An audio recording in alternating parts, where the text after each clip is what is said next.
Welcome to our channel. హాస్పిటల్లో అందరి ముందు రోహిణి చెంప పగలకొట్టిన ప్రభావతి ట్విస్ట్ అద్దిరింది.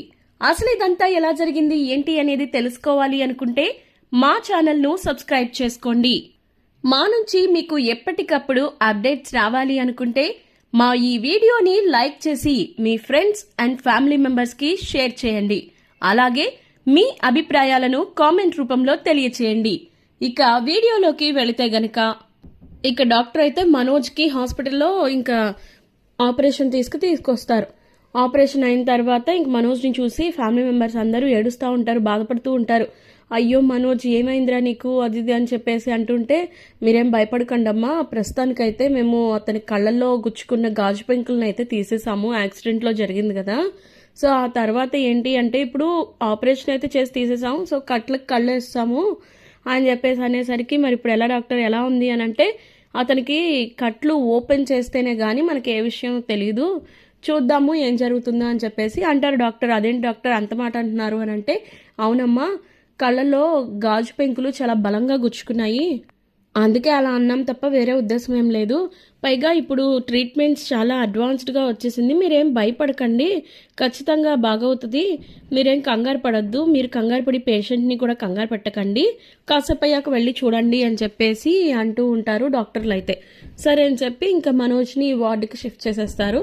షిఫ్ట్ చేసిన తర్వాత ఇంక వీళ్ళందరూ వెళ్ళి చూస్తారు. వీళ్ళందరినీ డాక్టర్ ఒక్కొక్కరిని వెళ్ళి చూడండి అని చెప్పేసి అనేసరికి వెళ్తారు లోపలికి. వెళ్ళేసరికి మనోజ్కి స్పృహ వస్తుంది, కానీ కళ్ళకి కట్లు ఉండడం వల్ల ఏం కనిపించదు కదా. ఎవరు వచ్చింది అని చెప్పేసి ఆ చప్పుడు విని అంటాడు, ఏంటమ్మా ఏంటిది అని చెప్పేసి ప్రభావతి రోహిణిని పట్టుకొని అలా అంటున్నాడు. ఏంటి అంటే, కళ్ళకి గంతులు ఉన్నాయి కదా అత్తయ్య గారు, అందుకే వచ్చింది ఎవరో అనేది తెలియట్లేదు తనకి అని చెప్పేసి ఏడుస్తూనే ఇంక లోపలికి వెళ్తారు. మొత్తానికి లోపలికి వెళ్ళిపోయిన తర్వాత ఇంకప్పుడు ఎవరు అంటే, ఒరే మనోజ్ అని చెప్పేసి ప్రభావతి పట్టుకొని ఏడుస్తుంది. అమ్మా నువ్వా, అమ్మా ఏంటమ్మా నాకు కళ్ళకు కనిపించట్లేదు అని చెప్పేసి బాధపడుతూ ఉంటే, మనోజ్ అని చెప్పేసి ఇంకా రోహిణి కూడా ఏడుస్తుంది అనమాట. ఏడ్చేసరికి ఏం కాదులే అని చెప్పేసి పక్కనున్న వాళ్ళు ధైర్యం చెప్తారు. ఇక సత్యం కూడా ఏడ్చేస్తాడు. ఏది ఏమైనా వాడు నా కొడుకు అలా అవ్వడం నేను తట్టుకోలేకపోతున్నాను అని చెప్పేసి ఎమోషనల్గా ఇదవుతుంటే ఇక బాలుకి బాధేసేస్తుంది.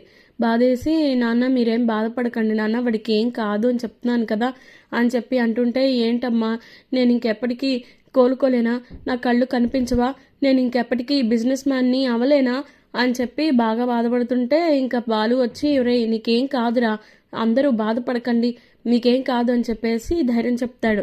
ఇక ఆ మాటలకి ఏమో ఎవరి కళ్ళు పడినాయో, ఎవరి తిట్లు ఫలించాయో, నా కొడుక్కి ఇలా అయ్యింది అది ఇది అని చెప్పేసి ప్రభావతి మాట్లాడుతూ ఉంటే ఇక శృతి కూడా, ఎందుకు అత్తయ్య అందరూ అలాగా బావగారిని ఇది చేస్తున్నారు, ఈ టైంలో తన కళ్ళకి చాలా రిలాక్సైజేషన్ అవసరం, మీరు స్ట్రెస్కి గురి చేస్తున్నారు, ఎవరు ఏడవకండి బాధపడకండి అని చెప్పేసి శృతి చెప్తుంది.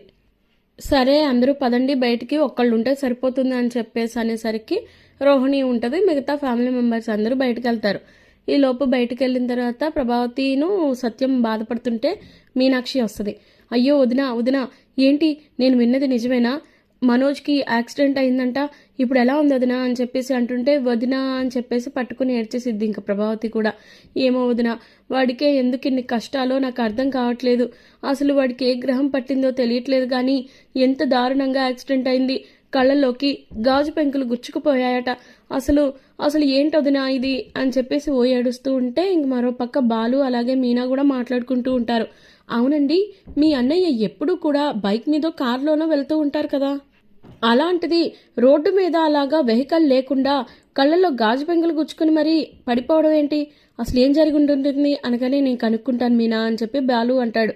ఇక మరో పక్క మీనాక్షి ఏమో ఇలాగే అంటుంటే, చూడొదినా నువ్వు ఇలా అనుకోకు, ఖచ్చితంగా ఏదో పరిష్కారం ఉంటుంది, ఇప్పుడు నాకు పని చెయ్యి, నువ్వు ఇలా బాధపడుతున్నావు కదా, మనోజ్ జాతకం తీసుకురా, వాడి జాతకం చూపిద్దాము, నాకు తెలిసిన పంతులు గారు ఉన్నారని నీకు తెలుసు కదా జ్యోతిష్కులు, ఆయన ఉన్నది ఉన్నట్టు చెప్తారు, అలాగే రోహిణి జాతకం కూడా తీసుకురా వదినా, ఇద్దరిది చూపిస్తే ఒకసారి మనకి విషయం తెలుస్తుంది అని చెప్పి అంటే, సరే వదినా నువ్వు అన్నట్లుగానే ఇప్పుడే వెళ్దాం పదా అని చెప్పేసి ఇంకా ఇంటికి వెళ్ళి జాతకాలు తీసుకొని ఇక జ్యోతిష్కుల దగ్గరికి వెళ్తారు ఇద్దరు కూడా, ప్రభావతి అలాగే మీనాక్షి.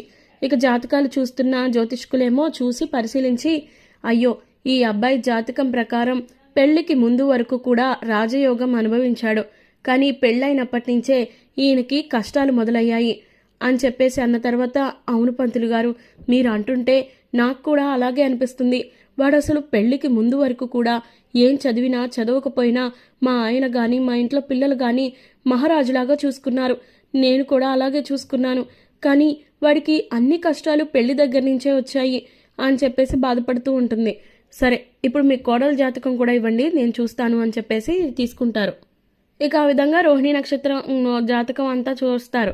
చూసేసరికి, ఏంటమ్మా ఇది, మీ అబ్బాయి జాతకంలో రెండవ పెళ్లి చేసుకున్న అమ్మాయిని పెళ్లి చేసుకుంటాడనుంది అనగానే ఒక్కసారిగా ఇంకా ప్రభావతి షాక్ అయిపోతుంది. అలాగే మీ కోడల జాతకం కూడా అలాగే ఉంది. మీ కోడలికి ముందే పెళ్ళయి ఒక కొడుకు కూడా ఉన్నట్లు చూపిస్తుంది. ఇప్పుడు తను వితంతువురాలుగా ఉంది, ఆ అమ్మాయిని పెళ్లి చేసుకున్నట్లుగా ఉంది అని చెప్పి అనగానే ఒక్కసారిగా ఇంకా ప్రభావతి అయితే చాలా షాక్ అయిపోతుంది.